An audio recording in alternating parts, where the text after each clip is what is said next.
Olá, estamos mais uma vez aqui para estudarmos agora a lição de número 10, que é referente a Esther, capítulo 7, que tem por assunto da lição: Amã é desmascarado e enforcado. O texto áureo vai dizer então: respondeu a rainha Esther e disse: se perante ti, ó rei, achei favor, se bem parecia ao rei, desse-me por minha petição a minha vida e pelo meu desejo a vida do meu povo. A referência a Esther, capítulo 7, versículo 3. A verdade prática vai dizer o seguinte: diante da ameaça de morte que pairava sobre a vida dos judeus, só o rei poderia salvá-los. Lembrando que nós finalizamos a aula anterior com Mordecai sendo honrado e Amã sendo a pessoa que levou Mordecai para essa honraria, a pessoa que dizia: vejam o que o rei faz com quem é fiel a ele. Então, para Amã isso havia sido uma humilhação. E em seguida nós vemos Amã voltando para sua casa, mandando chamar seus amigos sábios e a sua esposa Zeres, e ali ele conta todo o ocorrido, toda a honraria, toda a humilhação que ele passou ao fazer essa honraria a Mordecai, o seu inimigo. Ele que tinha saído pela manhã para pedir ao rei para enforcar Mordecai, e ele se depara com essa cena, o rei mandando que ele prestasse toda essa honraria a Mordecai. Então ele chega ali na sua casa e conta isso para sua esposa e para os seus amigos. E nós vamos ver lá Esté 6,13, que eles dizem, no qual eles ao ouvirem dizem: você já começou a perder a luta com Mordecai. Ele é judeu e você não vai ganhar de jeito nenhum. Você vai perder na certa. A gente nota aqui, até o comentarista fala isso na revista, e eu achei bem interessante frisar, que agora que tudo dá a entender que de fato Amã já está começando os seus planos a dar errado, começando a desandar, ou tudo ficar contra ele, agora os amigos dele e a sua esposa Zeres começam a tirar o corpo fora, porque eles dizem: se ele é judeu, não tem como tu ganhar essa luta, tu já começou perdendo, então se ele é judeu, tu não tem como ganhar essa batalha, dando a entender que eles não sabiam que Mordecai era judeu. Mas a gente vai ver lá em Esté 5,13 que Amã já havia falado, sim, tanto para Zeres quanto para seus amigos sábios, que Mordecai era judeu, eles já sabiam disso. Só que o que acontece é que o primeiro passo que eles fazem para isolar Amã é dizer que agora que descobrimos que ele é judeu, tu não tens como ganhar essa batalha, tu não tens como ganhar essa guerra, como que tirando o corpo deles fora, sendo que eram eles próprios que haviam aconselhado Amã a construir a forca para Mordecai. Eram eles mesmos, os sábios e a esposa. E a gente vê que tipo de amigos Amã tinha e como a sua esposa também não era uma mulher sábia. Então, por trás desse frio conforto, assim, que eles dizem: você não vai ganhar de jeito nenhum, você vai perder na certa, já que ele é judeu, é como se fosse um tipo de consolo, mas na verdade era um consolo frio, né? Porque o que eles queriam era tirar mesmo o corpo deles fora. Agora que eles veem a iminência de tudo dar errado para a mãe, eles já faltam dizer: o plano foi teu de fazer a forca. Eles já não dão mais conselhos como deram no capítulo anterior, onde eles mesmos aconselharam Amã a fazer essa forca. Então a gente nota aqui que a maneira como o povo de Israel sobreviveu à deportação para a Babilônia, e o fato de eles não haverem perdido a sua identidade, como aconteceu com outros povos, eles continuaram com seus costumes, temendo ao seu Deus, eles não perderam a sua identidade, mesmo que tenha se passado muito tempo, mas eles continuaram preservando a sua identidade, servindo ao Deus verdadeiro. Então, a gente vê que esse fato não passou desapercebido pelo modo que eles falam dos judeus, porque os judeus já eram um povo conhecido por servir o Deus verdadeiro e pelos atos deste Deus verdadeiro. Terminou de contar a história ali para Zeres e para seus amigos, já chegaram os eunucos a mando do rei para buscar a Amã para o segundo banquete que a rainha havia convidado a eles. O subtópico 1 vai dizer: Esther faz sua petição. A curiosidade do rei, a referência a Esther, capítulo 7, versículo 2. No segundo dia, durante o banquete do vinho, disse o rei a Ester: E se te dará que desejas, cumprir-se-á ainda que seja metade do reino. Agora nós estamos aqui presenciando o segundo banquete que a rainha Ester fez para o rei. Ela que tem demonstrado pacientemente toda a sua prudência ao não revelar ainda o seu pedido ao rei. Ela até esse momento tem se mostrado uma mulher sábia, uma mulher prudente, e ali se encontra o seu inimigo Amã. Encontra-se o rei, que já está muito curioso, porque já é o segundo banquete. No primeiro banquete ela não revelou seu pedido, diz que ia revelar agora no segundo pedido, e agora que ela vê, ela percebe que o rei, ele tem boas intenções com ela, ele demonstra toda a boa vontade em realizar seus desejos, tanto que ele fala: até metade do seu reino te darei se assim pedires, que foi o que a gente já estudou também na lição anterior, que isso não deveria ser levado ao pé da letra, que de fato ele daria metade de todo o seu reino, mas essa frase dita pelos reis queria demonstrar boa vontade para com a outra pessoa, dizendo que ele realizaria os desejos dela, ele tinha boa vontade. E agora que a rainha descobre isso, que o rei está com muita boa vontade para realizar o seu desejo, ela finalmente faz o seu pedido, ela percebe que aquela é a hora certa. Ela que esperou pacientemente por essa hora certa de fazer o seu pedido, ela percebe que chegou essa hora. O subtópico 2 diz: a surpreendente resposta de Ester.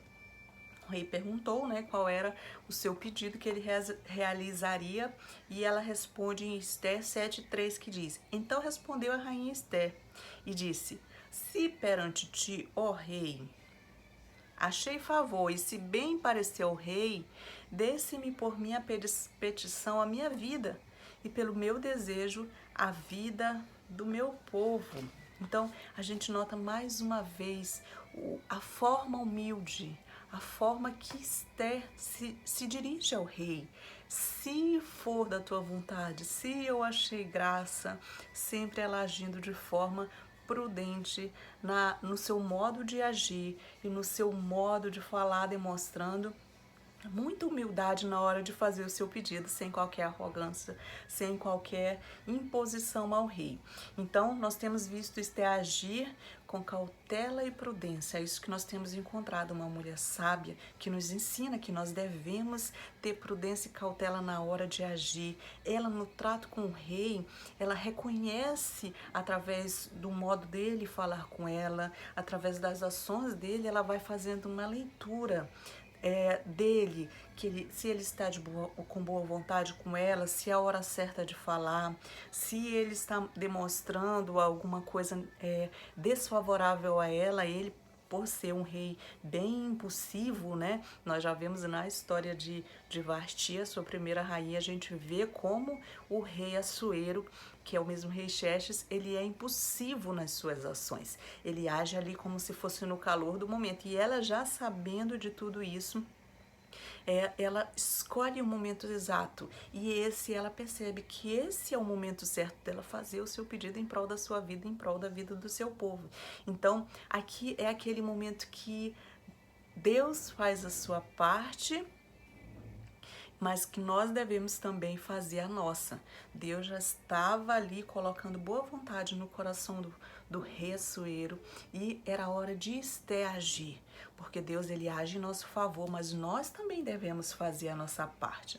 Então, como eu digo, o que você pode fazer, Deus não vai fazer por você. Agora, aquilo que é impossível para você, aí Deus vai entrar e vai agir em seu favor. Mas nós nunca devemos ficar parados esperando a providência divina. Nós devemos orar, assim como Ester fez. Orou e jejuou, chamou o povo para orar, convocou todos que estavam ao seu redor para orar e jejuar em favor desta causa. Mas ela, a partir dos 3 dias que ela tirou para jejuar e orar, passados 3 dias, ela estava preparada, ela já tinha criado uma estratégia, Deus já tinha dado uma estratégia para ela, e ela teria que agir. E é o que ela faz, a partir dali ela começa a agir. Então, nós também temos que ser assim. Nós temos que agir crendo no nosso Deus, nos preparando espiritualmente para aquela ação que estamos precisando. Então aqui nós notamos que Esther é uma mulher muito prudente. Eu peguei o significado de prudente para que nós possamos compreender bem essa característica de Esther, que diz: prudente é a pessoa moderada, cautelosa, sensata, com precaução, ajuizada.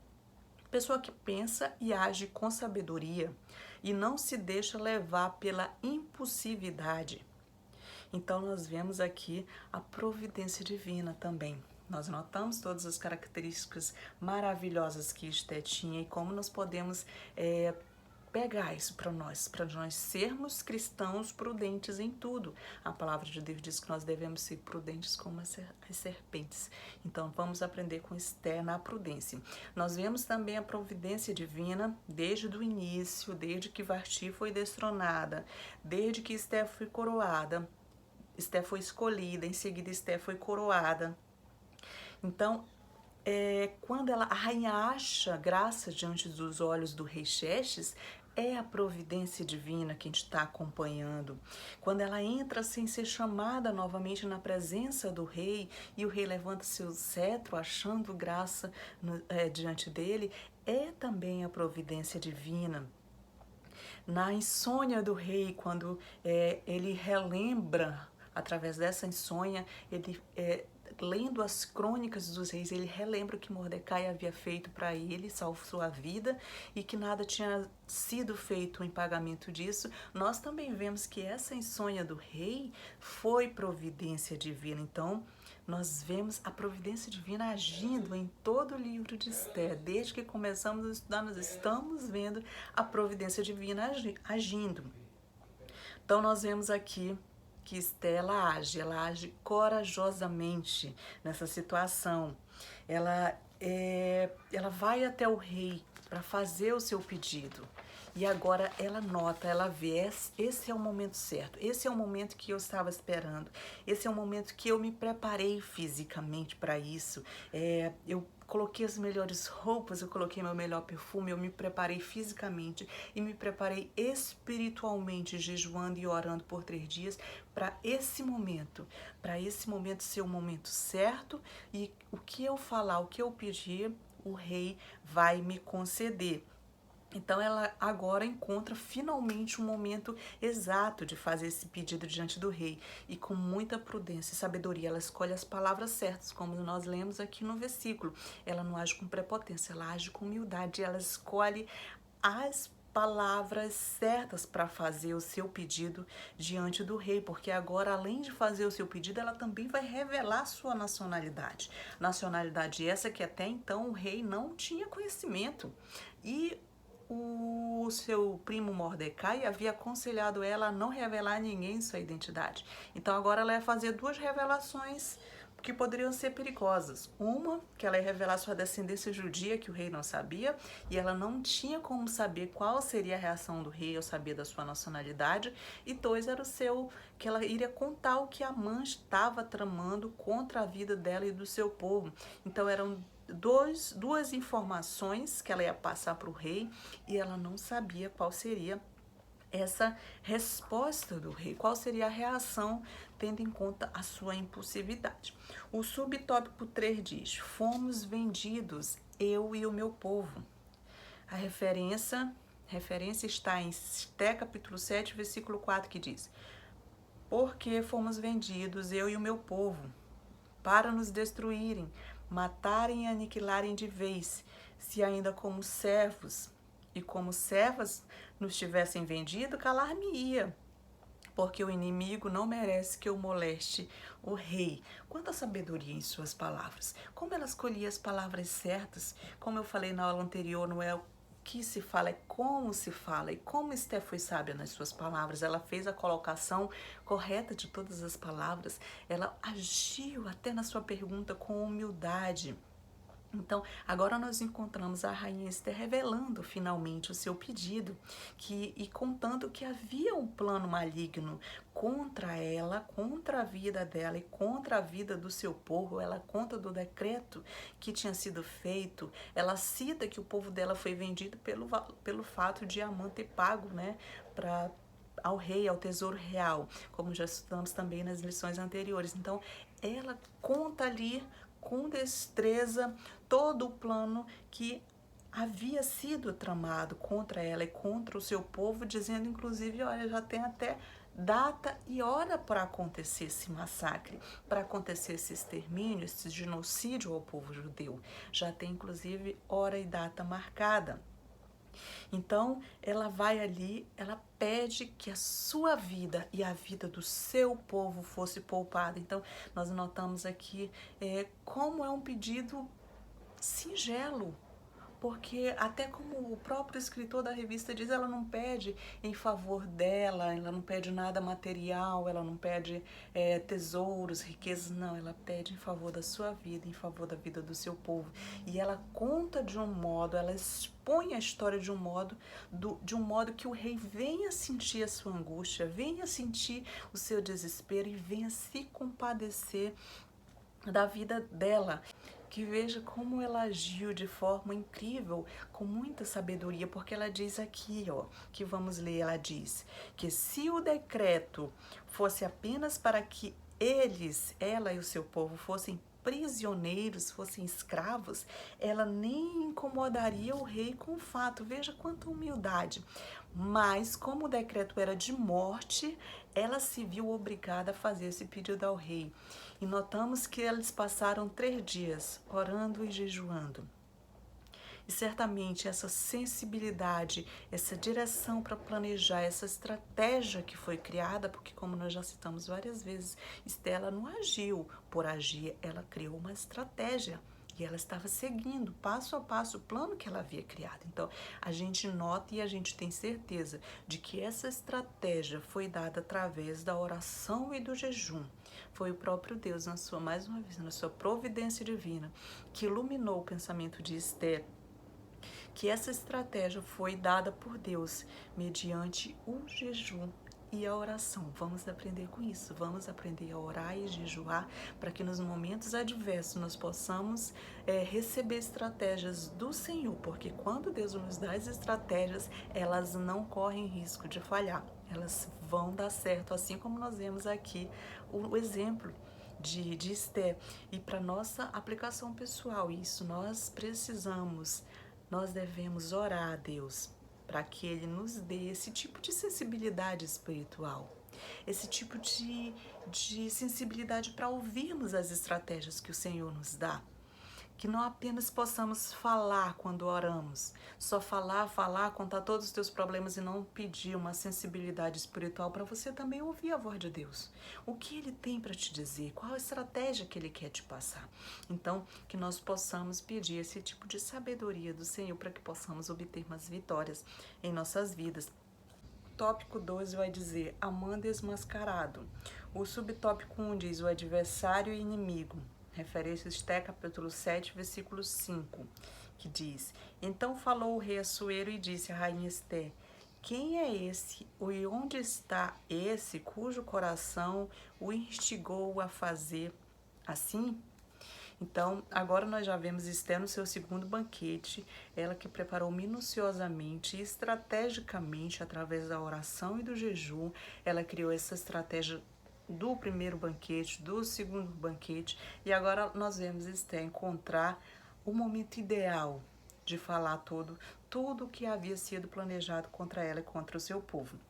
E nós fomos observar, nós que viemos estudando a história de Esther desde o capítulo 1, nós notamos 2 Estéres diferentes. Na primeira fase, nós encontramos uma Esther amedrontada, uma Esther com medo de morrer, uma Esther com medo de agir em favor do seu povo. Foi isso que nós encontramos na primeira fase de Esther. Quando Mordecai, ele fala, olha, manda um recado para a rainha Esther, vá falar com o rei, interceda por nós.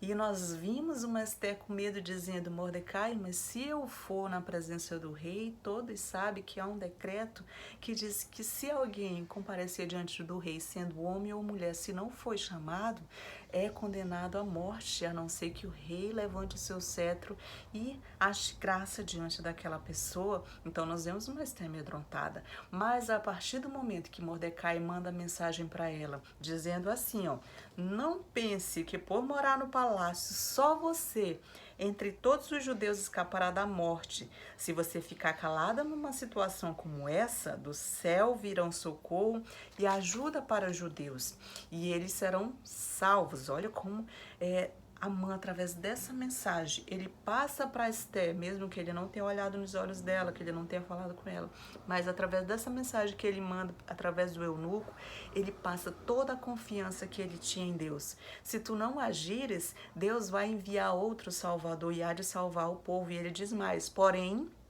você morrerá e a família do seu pai desaparecerá. Mas quem sabe, Mordecai manda dizer para ela, mas quem sabe você tenha sido feito rainha justamente para ajudar numa situação como esta. Ele faz essa afirmação. Quem sabe foi para ajudar numa situação como essa que tu foste colocado como rainha. Então, a partir dessa mensagem, a partir deste texto, nós notamos que aquela Esther amedrontada, que aquela Esther com medo de morrer, com medo de interceder para o seu povo, contando para Mordecai que ela poderia morrer em desespero, nós vemos que essa Esther, dessa primeira fase, ela morre ali, nos 3 dias de jejum e oração. Quando todo o povo de Israel e ela com suas servos faz os 3 dias de jejum e oração em prol desse momento que ela irá falar com o rei, a gente vê uma nova Esther, com novas características muito mais marcantes do que a primeira Esther, que já era uma mulher muito sábia, muito boa, muito cativante, mas agora nós vemos uma Esther espiritualmente fortalecida, confiante no Deus que ela serve.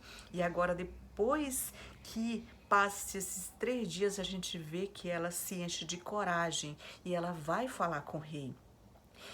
E é como se ela recebesse esse chamado de Deus, como se ela aceitasse esse chamado que Deus havia dado para ela, como se ela tivesse dito, de fato, eu acredito que foi para uma situação como esta que eu fui feita rainha, justamente para intervir em favor do meu povo. Ela viu a providência divina, como se as escamas caíssem dos seus olhos, e agora ela conseguia ver a providência divina e conseguia confiar inteiramente no Deus de Israel. Isso se chama confiança em Deus. Quando você coloca toda a sua confiança em Deus, você não vê mais os obstáculos. Você até vê, mas você vê o Deus poderoso que age em seu favor. E foi isso que aconteceu com Esther. Agora nós vemos uma Esther diante do rei, completamente diferente, cheia de coragem, contando tudo que havia sido tramado contra a vida dela e contra a vida dos judeus. Então, nós vimos ela agindo com confiança, acreditando que o rei agiria em favor dela, em favor da sua vida. E é quando o rei pergunta, quem é esse? E onde está esse cujo coração o instigou a fazer isso? É como se o rei Assuero, ele abrisse ali os olhos e percebesse que ele havia sido usado para exterminar aquele povo que era o povo da sua rainha, que era o povo da sua amada rainha. Então, naquele momento, ele pergunta, quem é esse que me instigou o coração, que usou de artimanhas para me levar a fazer um decreto contra a minha própria rainha? Então, ele ali, a partir daquele momento, ele abre os seus olhos e começa a ver que ele havia sido usado. O subtópico 2 diz, o adversário ficou aturdido. A referência é Esther, capítulo 7, versículo 6. Diz assim, respondeu Esther, o adversário e inimigo é este mau Amã. Então, Amã se perturbou perante o rei e a rainha. Então agora Esther, cheia de coragem, cheia de confiança na providência divina, ela responde à pergunta do rei.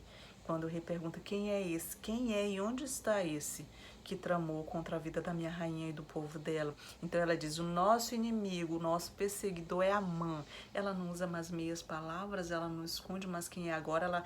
Ela nota que o momento exato de falar quem é esse perseguidor, quem é esse inimigo, quem é este homem perverso. Agora é a hora certa de falar quem é este homem. E ela fala, este homem perverso é Amã, este perseguidor e inimigo.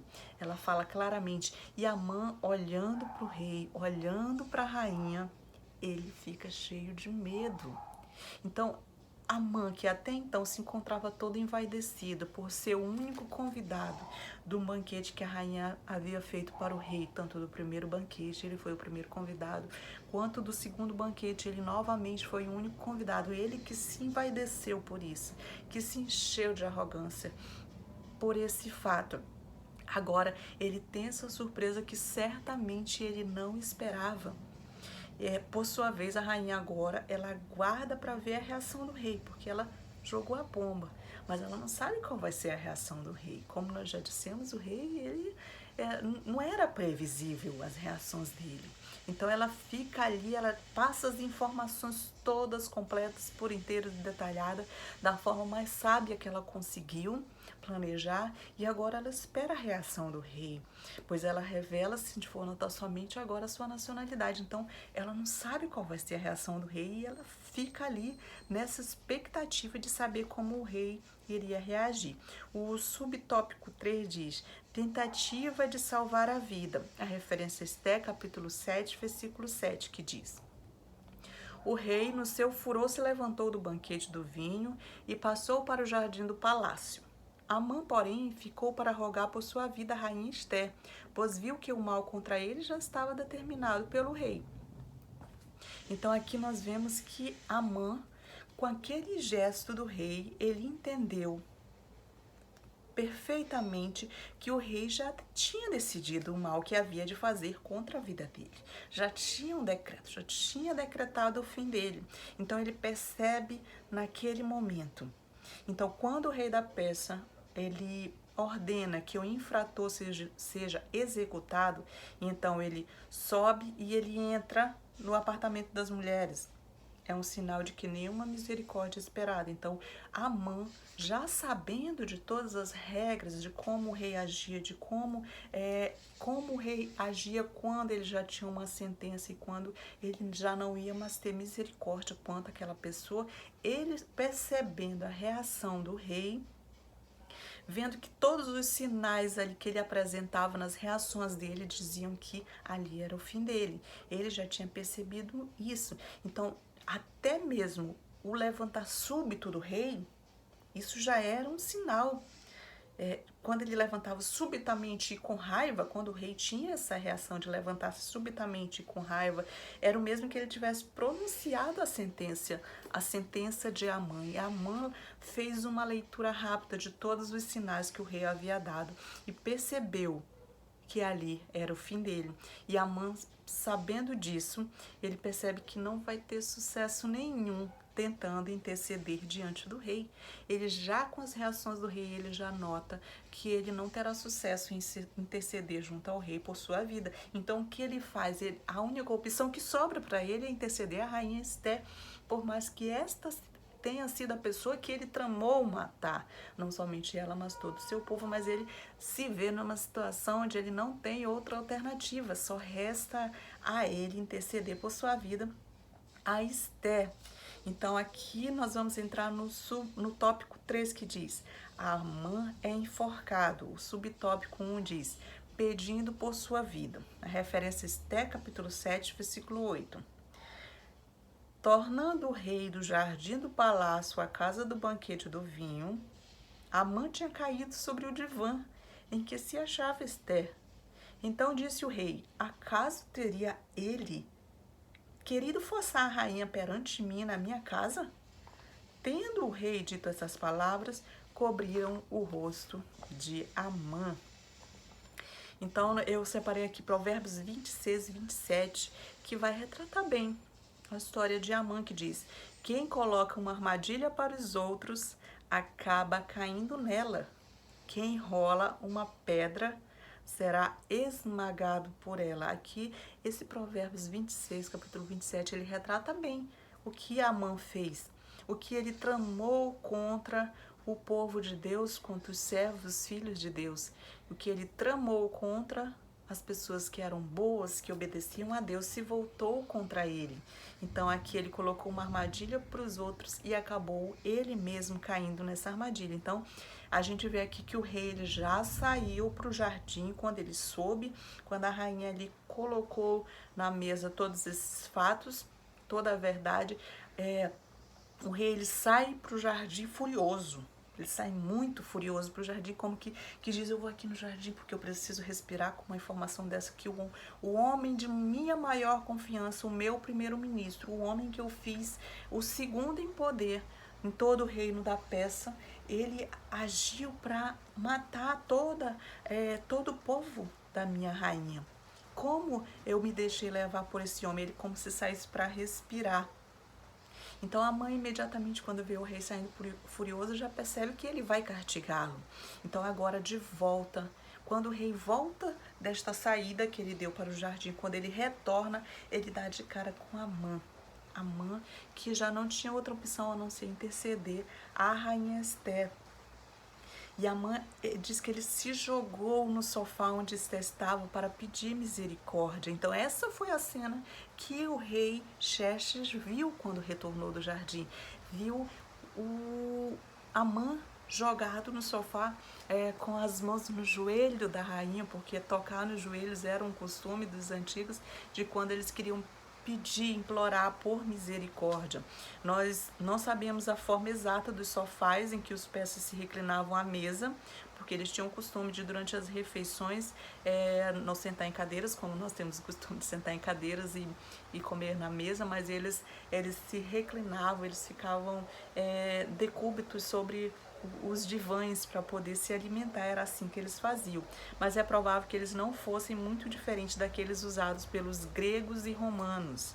Amã, a princípio, levantou-se para pedir perdão a Ester, mas conduzido em sua extremidade a recorrer a uma atitude da súplica mais séria, prostrou-se no sofá, ou seja, prostrou-se sob o divã em que a rainha Ester se encontrava naquele banquete, onde a rainha estava em decúbito, ou seja, ela estava deitada, ela estava em posição horizontal, que era como eles faziam as suas refeições. Então, quando o rei retornou, justamente naquele instante que Amã estava jogado sobre o sofá, implorando por misericórdia pela sua vida, a rainha e o rei dá de cara com aquela cena. Então, aquilo diante do rei parecia uma afronta à modéstia feminina de Ester, a sua rainha, tanto que ele faz essa pergunta: será que você vai querer desonrar minha rainha aqui no meu palácio e na minha frente?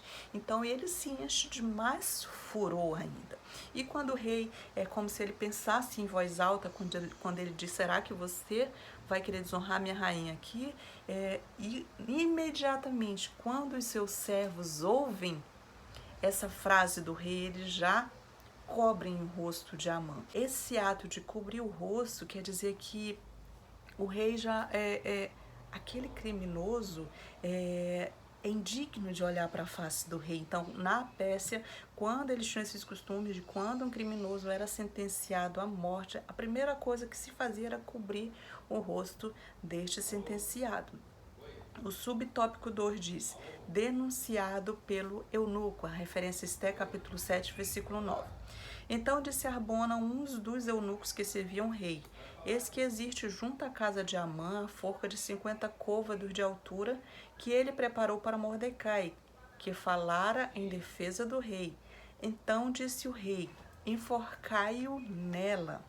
Então, quando o rei volta do jardim, que ele dá de cara com a cena desonrosa de Amã com aos pés, jogado aos pés da rainha, implorando por sua vida, ele imediatamente se enche de mais furor. E para nós entendermos bem, na Pérsia tinham regras muito rígidas para contato de qualquer pessoa que não fosse o rei com as suas mulheres do harém.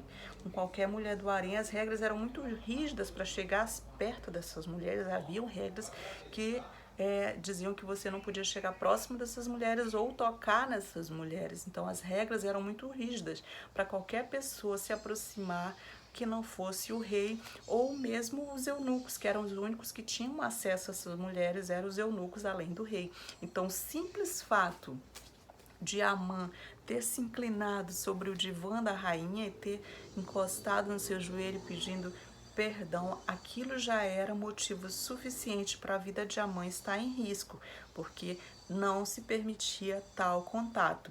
Então aqui nós vemos, nesse texto que nós lemos, aparecer novamente um personagem chamado Arbona, que esse eunuco, por esse nome, ele já apareceu na Bíblia lá em Esté capítulo 1, versículo 10, se nós formos lembrar naquele episódio quando o rei está nos 7 dias de banquete, que ele manda chamar a rainha Vasti, ele chama os seus 7 eunucos, e entre esses 7 eunucos a Bíblia vai citar Arbona, e esse Arbona ele vai até a presença da rainha Vasti com o pedido do rei solicitando a presença dela.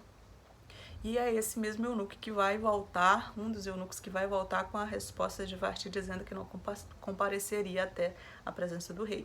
Então, novamente aqui nós vemos Arbona aparecer num momento crucial da história da rainha Esté. Então, esse eunuco também é interessante nós notar que ele provavelmente, nós podemos afirmar porque a Bíblia não fala, mas provavelmente ele seria um dos eunucos que foram enviados à casa de Amã. Porque vocês lembram que no começo dessa lição nós relembramos que quando Amã terminou de contar toda a honraria que havia sido feita a Mordecai, chega imediatamente na casa dele um eunuco para buscá-lo para o segundo banquete da rainha. Então acredita-se que este eunuco que chegou na casa de Amã para buscá-lo era justamente o eunuco Arbona, esse citado agora.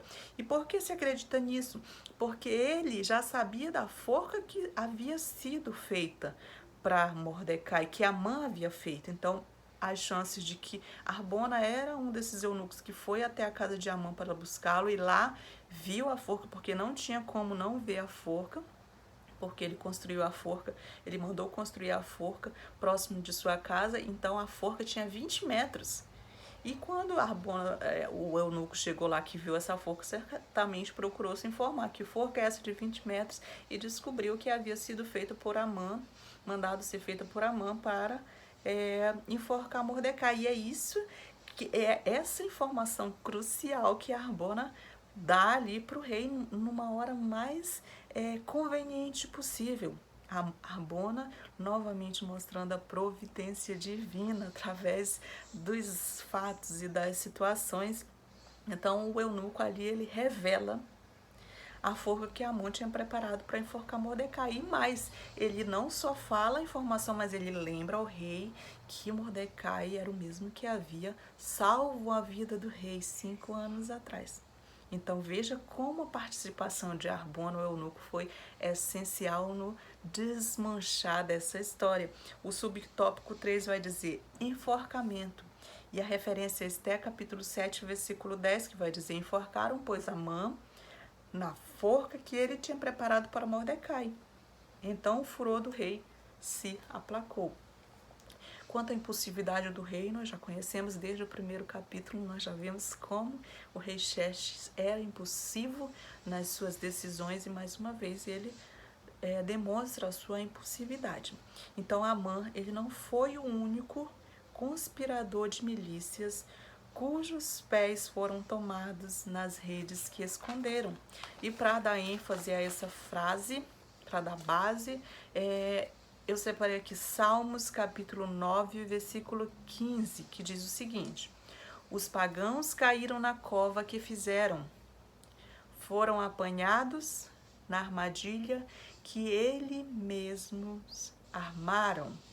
Vejam como esse salmo ele se encaixa perfeitamente no que Amã havia feito, o que Amã havia planejado e tentado colocar em prática, mas ele não sabia que o rei de Israel agia em favor do seu povo, agia em favor de Mordecai e não permitiria nunca que Mordecai fosse enforcado, mas ele demonstrou a sua providência e salvou a vida de Mordecai. Então, o rei, depois de todas essas descobertas que teve nesse segundo banquete, que foi um banquete de descobertas para o rei, ele decide o fim do traidor Amã. Ele imediatamente ali naquele mesmo banquete, ele não espera para depois, ele não vai ver, ele imediatamente já dá a sentença do o veredito final para Amã, que seria ser enforcado justamente na forca que Amã havia preparado para Mordecai.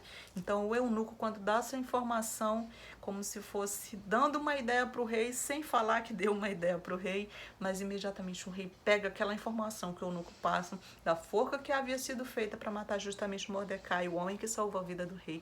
Ele imediatamente diz então que seja enforcado na mesma forca que ele construiu para Mordecai, o homem que salvou minha vida. E nós também seremos atacados como servos de Deus, seremos atacados durante a nossa vida pelos inimigos que aparecem, que com suas astutas artimanhas tentam nos destruir, mas nós temos que confiar e crer na soberania de Deus, na providência divina. E nós percebemos que, mais uma vez, Esther e Mordecai e todos os judeus fizeram a parte dele. Eles jejuaram e oraram por 3 dias e rasgaram suas vestes e cobriram cinza na sua cabeça, demonstrando toda a sua tristeza, e rasgaram seu coração diante do Senhor, e buscaram e pediram e clamaram por providência divina, que Deus intervisse através da rainha Esther. E nós vimos que a rainha Esther ali, depois desse jejum e oração, ela também fez a parte dela. Ela confiou que Deus faria a parte dele, mas ela também agiu. Ela foi com prudência, com sabedoria. Ela conduziu toda aquela estratégia que Deus havia dado a ela através do jejum e da oração.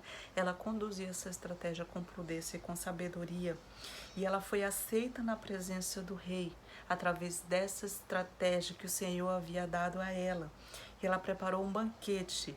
E aqui nós vemos como ela apresenta sabiamente esse problema ao rei.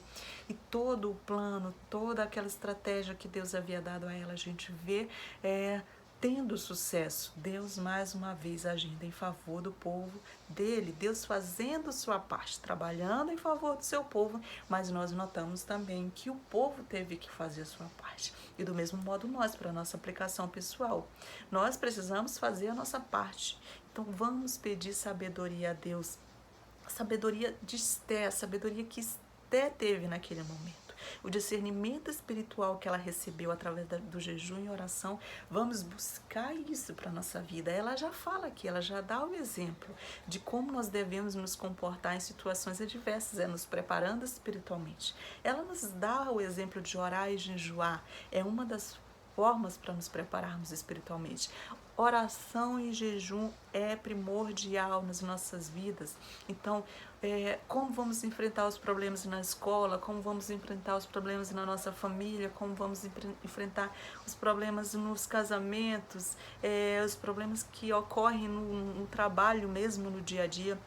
Então, que nós tenhamos sabedoria de buscar esse discernimento espiritual, até para comunicar as verdades de forma sábia, assim como Esther fez, porque tudo que Esther comunicou ao rei era verdade, mas a forma que ela comunicou toda essa verdade de forma sábia e buscando discernimento espiritual, buscando ajuda divina, nos ensina que nós também devemos procurar esse discernimento espiritual, essa sabedoria divina para as nossas vidas. Então, para que Deus possa agir através das nossas vidas, assim como agiu através da vida de Esther, esse livro maravilhoso que, apesar de não citar o nome de Deus, a providência divina consta-se desde o começo até o final. Nós vemos o agir de Deus, a mão de Deus através desses personagens e ficamos por aqui, mas lembrando para que vocês, professores da Escola Bíblica Dominical, não esqueçam, antes de estudar, busquem conhecimento no Senhor. Orem para que o Espírito Santo dê clareza no entendimento de vocês, dê discernimento espiritual para que vocês possam compreender e viver, colocar em prática as lições que nós aprendemos com Esther. E porque a partir do momento que você põe em prática, é muito mais fácil para você ensinar para os seus alunos o que o Espírito Santo quer que você ensine, quer que você fale, assim você dá lugar para ele. Que Deus abençoe vocês grandemente e até a próxima aula. Não esqueçam de curtir o vídeo, compartilhar com seus amigos para que outras pessoas tenham acesso à palavra de Deus. Fiquem com Deus e até a próxima. Tchau!